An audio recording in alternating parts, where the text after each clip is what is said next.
So you help people to dig and find their authentic selves in a way, or showcase That's themselves. right, because your authentic self is your best self.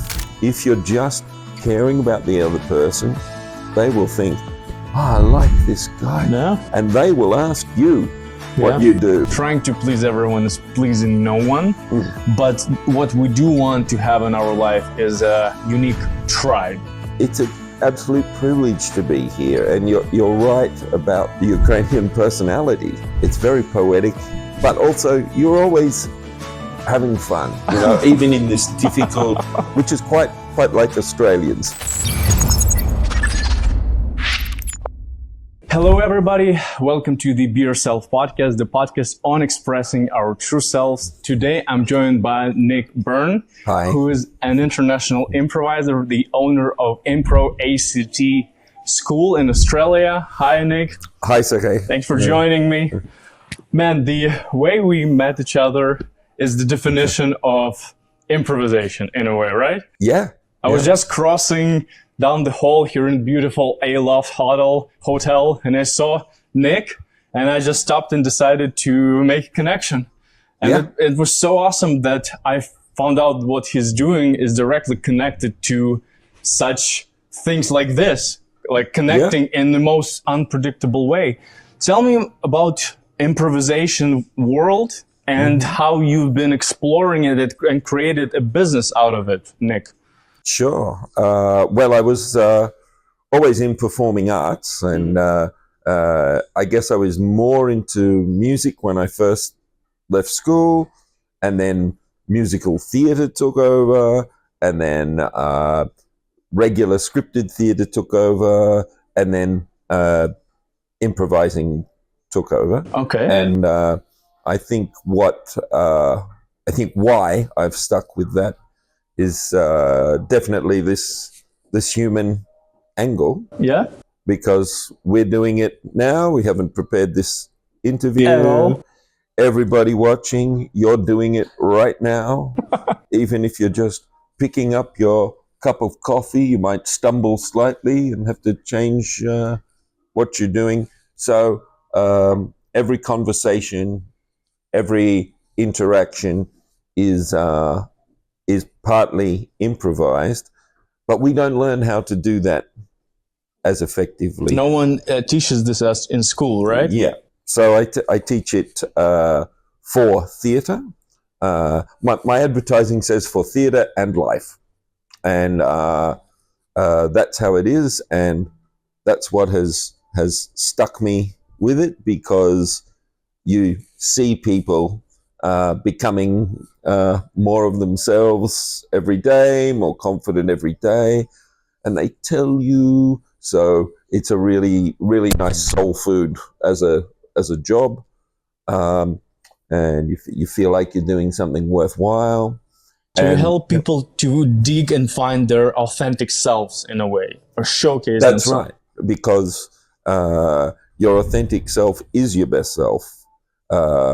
Most of the time, we have some sort of inner monologue that tells us we have to be something more, Social media, something whatever. different. We have to look like this, or in our work, or what we are passionate about. Wouldn't it be great if I could be like that person? Yeah. But you can't. The good thing is, though, they can't be better you than you. And we were talking earlier, what I do know is you are likable, and you are enough. If there's something getting in the way, it's the barrier that you put up when you're trying to be somebody that you're not. And if people aren't connecting with you, it's probably because they can smell the smoke, that it's not completely true and completely authentic. But it doesn't matter what your personality is, whether you're extrovert, introvert, whether you're direct or very polite, doesn't matter. If you're confident and comfortable with yourself, people will connect and like that. they will empathize with it. Quick one, guys. If you enjoyed this episode with Nick and you would like more conversations, spontaneous conversations like this one, hit subscribe button. That helps us more than you can imagine.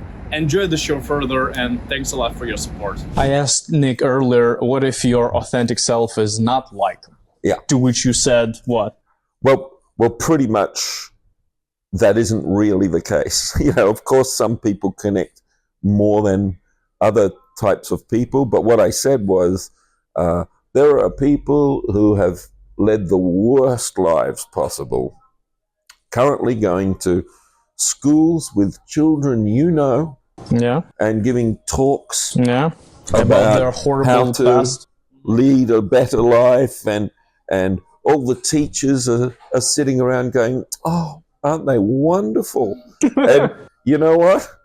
Probably, all things considered, not so wonderful. So if you are honest with people, and especially if you reveal the vulnerable parts about yourself, the part when you weren't the hero, the part when you did the wrong thing, and so on, people just like you even more for it.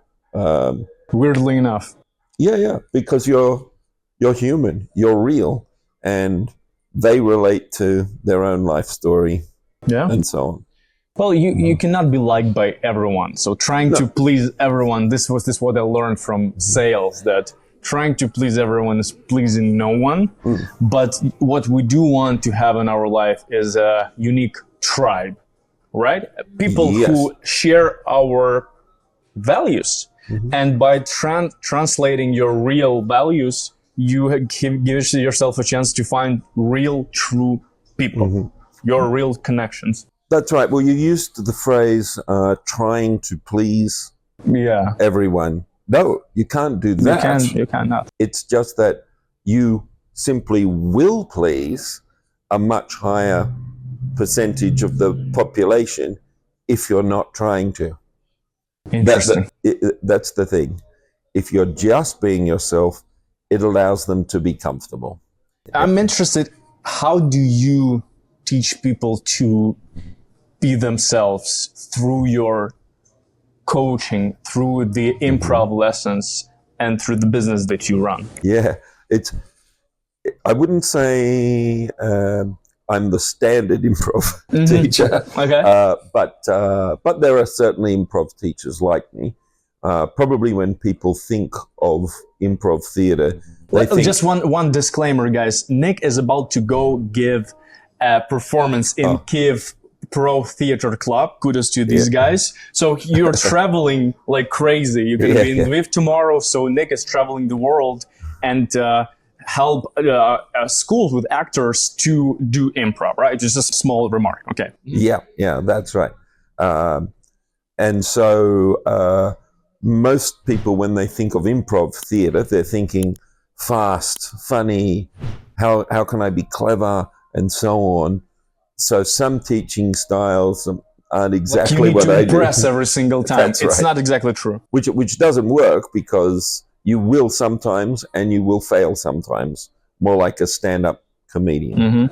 But if you are presenting authentically as yourself, then just the mechanics of the mind of the audience watching you and the people that you're performing with, the way they understand your honesty is by making connections with their own experiences in their own life, which is the definition of empathy, which is pretty much exactly the same as liking you more. Okay. So actually, you remove this percentage of pass and fail, and instead of scoring your performance publicly 1 to 10, we can just get rid of 1 to 4.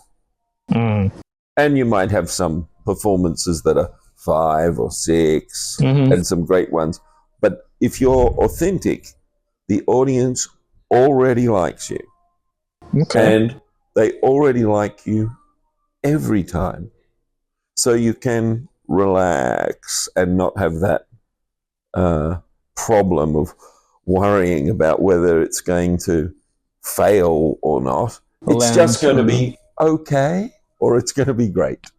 And so I teach people to relax. I use a lot of relaxation and mindfulness techniques in the classes. Okay.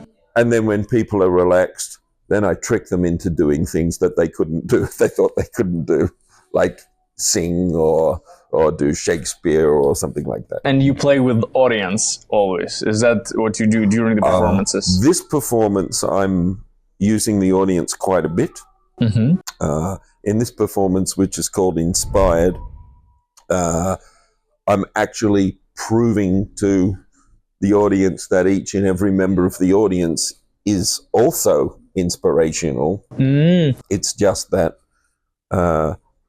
usually when you get someone out to start the little process I do, nearly everyone thinks they're either boring or crazy.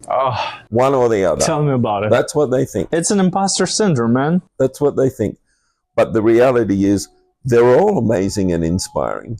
It's just that your own experiences either seem boring or crazy to you. But if you dig into, you're a podcaster, you're interviewing people, if you dig further in, I know that person I'm talking to is about to say something that the audience will go, what? You did that? And this is the inspired moment.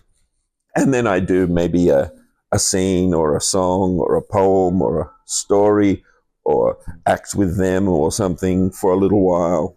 Mm-hmm. And then, everyone has empathized with their authenticity. And I say, see, they all love you. Off you go. And I get another one. but Nick, isn't it something that actors teach also? They make even the boring story sound fascinating. Isn't this a part of what you do? Isn't it supposed to be done like this? That is true. So, I mean, obviously, it's funny how people find what is just ordinary quite interesting. So if I'm getting actors to tell each other's stories, I might say, don't look for the interesting one. Just tell me the story of yesterday. Like, I got up, I had breakfast, and the listener needs to say more when they're interested in something. So, for example, it's pretty hard to get past, I had breakfast. They always say more because just like social media, people are just fascinated to know what you eat for some reason. So people are actually very interested in the normal things because it makes them feel all right, or they find out, same as me. I guess I'm okay. Or, that's a way to have a more interesting breakfast than I do. So it's true. So we do, of course, work on presentation skills. So yeah. Mm-hmm. But not lying. So you might be having a depressed time, or you might be very tired or something. So your presentation is, not so great. But if you can recall through acting technique that day that was your good day, that morning when you're making the coffee and instead of going, coffee, something good happened the night before. You know what I mean? So maybe you're going, making the coffee. Yeah. You can recall that day and you can switch that on for 10 seconds. And if I switch that on for 10 seconds with you, you're going to mirror that energy and it becomes a cycle and it's still 100% real. Okay. It's still honest. You did have that day. That is you. So the point is not fake anything. Sorry to the listeners, I just bashed the microphone there. I promise not to do it again. The point is not to fake anything. Like I know that in sales courses, they don't allow you to sound tired. You know, it's the end of your working day and it's your fifth call. Yeah. I had Alan Langer on my podcast, who owns Seven Secrets Sales Academy. And he says that you always make a choice of attitude. If it's your sixth call of the day and you're tired as hell and first five didn't go well and you depressed in a way, how can you make yourself, but you can choose to actually have a smile and make this sixth call of the day and to, I don't know, bring smile to your face on the person on the other end. You can, and it can be real. Just have to be real. The reason is you think, for example, if I'm doing a show and it's going to go for 2 hours, I could think, oh, yes, of course I can turn on the energy, but 2 hours... But you don't need it for 2 hours. You only need it for about 10 seconds. And then because then you're starting the cycle and you're back in. And if you drop out again, well, you can choose another 10 seconds. So you're saying that a great speaker isn't always fired up, like, you know, like super pumped. It's not the case at all. Great speaker is the one who can line up their energy with the audience energy, is what you're saying. Yes, and you also want natural dynamics. So, of course, if someone's very low, it's of course, people are going to go to sleep. But if someone's the whole time, also puts them to sleep. Yeah. You gotta have this roller coaster. So when people are being honest, they will, for example, they won't think the first part of their story is very interesting. So it might start with a closed stance and, you know, this wasn't a very interesting thing that happened today. But when there's a reason they're telling this story. And when they get to that bit that was interesting, and then this guy, like they'll just pull. No. They will, when you're being honest, you will naturally have this up and down flow. Okay. It's when you're thinking you need to perform some sort of magic trick of presentation. That's when it looks weird. Yeah. You know? Nick, I want to switch to this interesting story of how you actually chose this profession.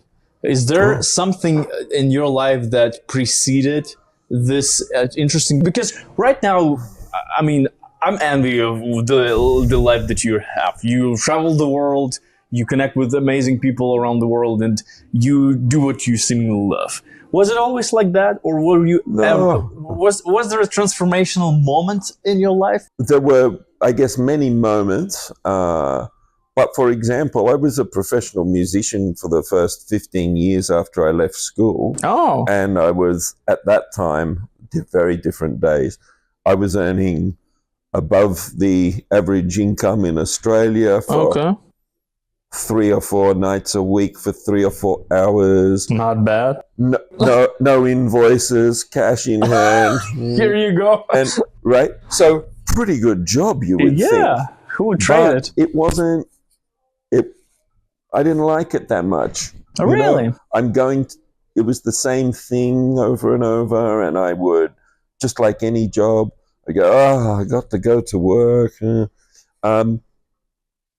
So you don't know what it is you're going to be passionate about.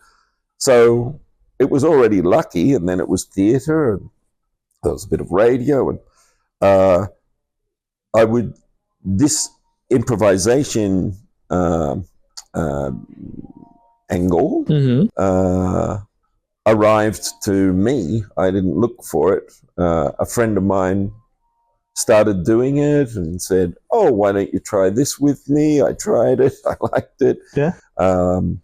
But as I said, the reason I couldn't leave it would be the difference it does make for people. So the impact. Yeah, the fact that I'm accidentally at first playing a part in people feeling better about themselves. Well, that's a job you can't leave.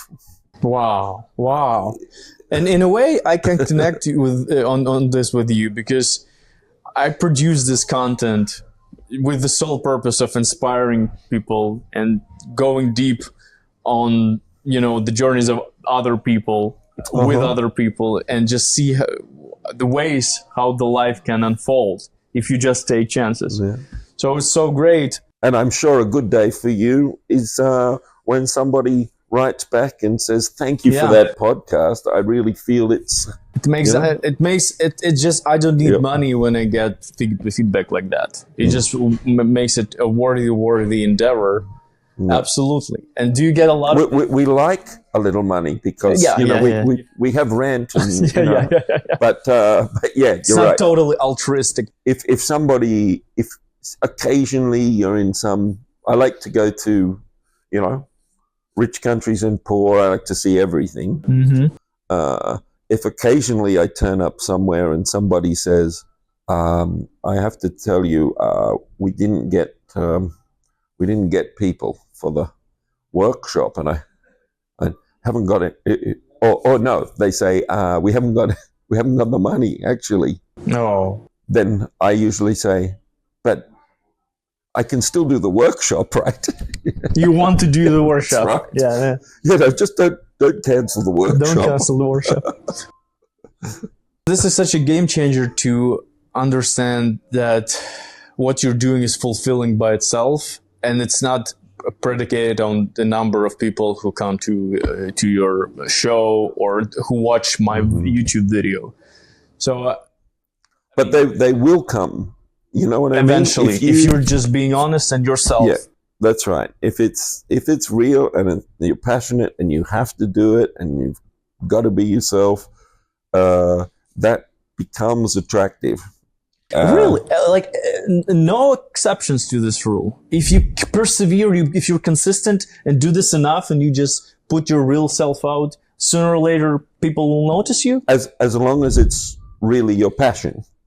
You're not faking. If you're not following someone. "Oh, I want to be an actor. I want to be an influencer." A blogger. But the real reason is I want to be famous. This is the real reason. Yeah. Then no, that might not work. Yeah. But if you just love sitting here talking to people and putting it out there, if you just love doing it, it will work. Yeah, so cool. Can you give some secrets in how to become better improv performer? Top skills 1, 2, 3. And I mean in life. Well, okay. And this is for life or stage. Okay. So, number 1, focus out on the other person. Never think about yourself. Yes, because it's not only nicer, they're feeling listened to and want to engage, and so you have a good active engagement, but it's easier.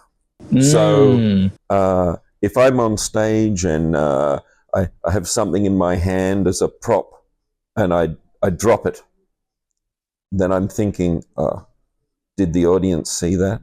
Should I pick that up? But if I'm on stage with you and you drop something, it's obvious. Of course I'm going to pick it up and give it back to you. It's so obvious. So our own anxieties and issues are much harder to solve than the needs of the other person.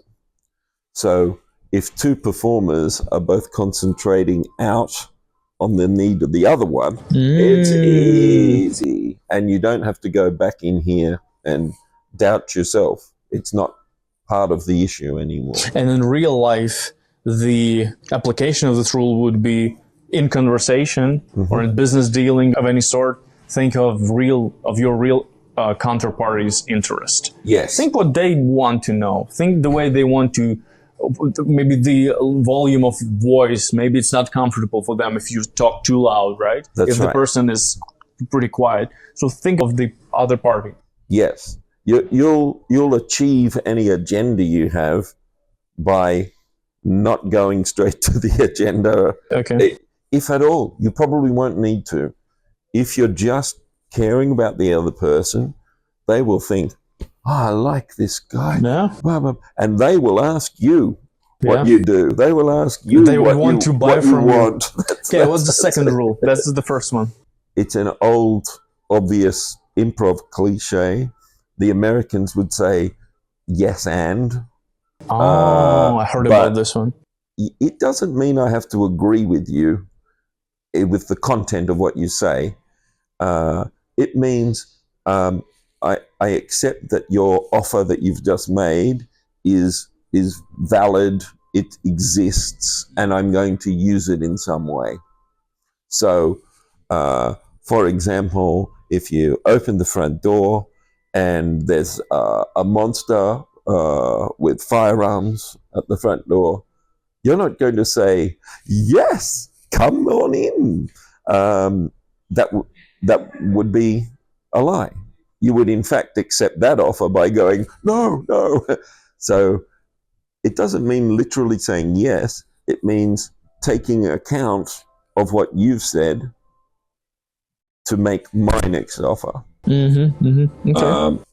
So then people always feel listened to and interested in, and they will be interested in you. So in a way, you can even repeat what you just heard. Absolutely. To make sure. So and that they think, oh, this guy's really listening. He's really paying attention. Yep. Because Nick just said this, and according to this, right? Blah blah blah blah blah blah. And then now can continue with my own. That's it. When I interview audience members tonight, I will be doing exactly this. I will first ask a question that either has related to exactly what's happened now, like maybe the way they've walked down or something, or it'll be something to do with a normal human desire, such as that special place for you, or whatever I think, just as a seeding question. After that, I just listen to the answer and I use something from that answer to go further in. Cool. And then I listen to that answer and use something from that answer to go further in with the next question. Okay, makes sense. So you find out more about somebody and you connect more by going further into the detail of things they are already passionate about than you do by answering 10 questions on different subjects about them. Okay. Yeah. Okay. And one more. Give us one more. We're going to wrap this. Okay. I would say connect with your body. Oh, we are talkers. Yeah. We're talkers. And when we're just sitting talking at each other and not using our body at all, it's easy to go back into here and worry about whether you're looking or sounding good. But when you're connecting with your body and you're using your body, you are in the story right now. Yeah. And so you'll have less worry. So if you're worried in your life right now, get up and go for a walk or anything like that. Yeah.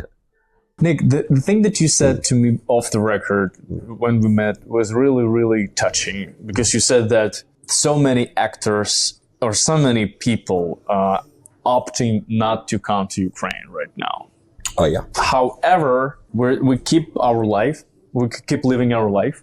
We keep building things. We keep smiling and entertaining each other. Yeah. So why just discount Ukraine? And I want to thank you for coming here and showing, setting the example for your fellow actors and international community that it's safe here, at least in Kiev.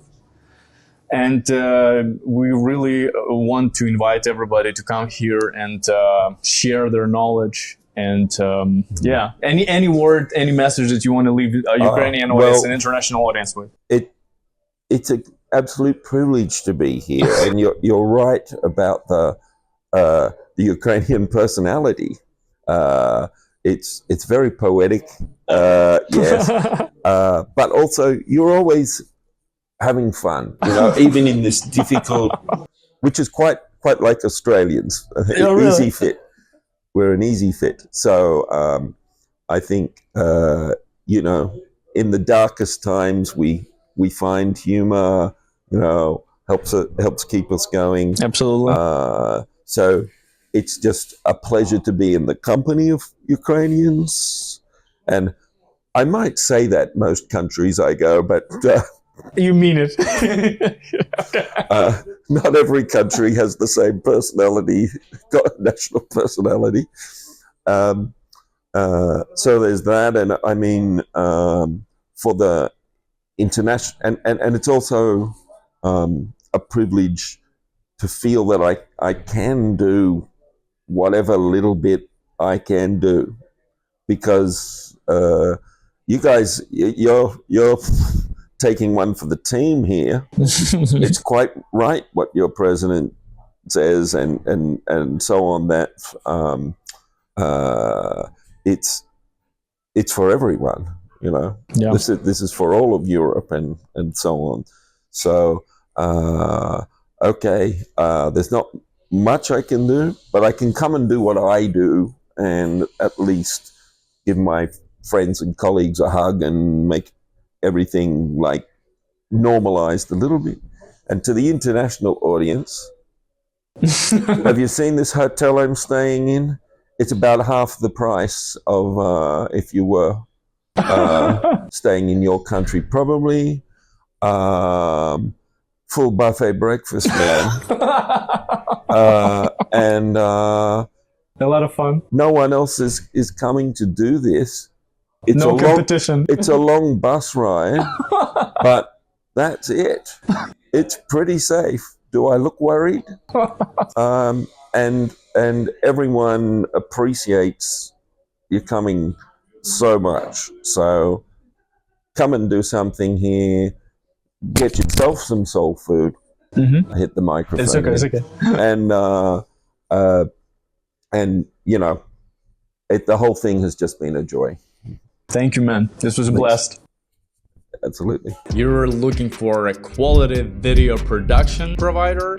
Look no further. My name is Sergey and I own Beverly Production. We are a video production agency from Ukraine. We help entrepreneurs to create credible online, offline podcasts and clips that drive interest, to promote your podcast. As a podcaster myself, I early realized that there are not that many podcasts that put an emphasis on quality and creativity, just making your videos look really, really cool. That's why we mix our videos up with different visual aids, sound effects, flashy transitions. We do dynamic switching and other cool creative things that just set apart your podcast from your competition. You can check our samples on the website, and we also help people to post the videos. So we take over YouTube management, and we can also run TikTok and LinkedIn for you. So if you're interested in something of this kind, don't hesitate to book a call with me. The contacts are available on the website. Thanks a lot.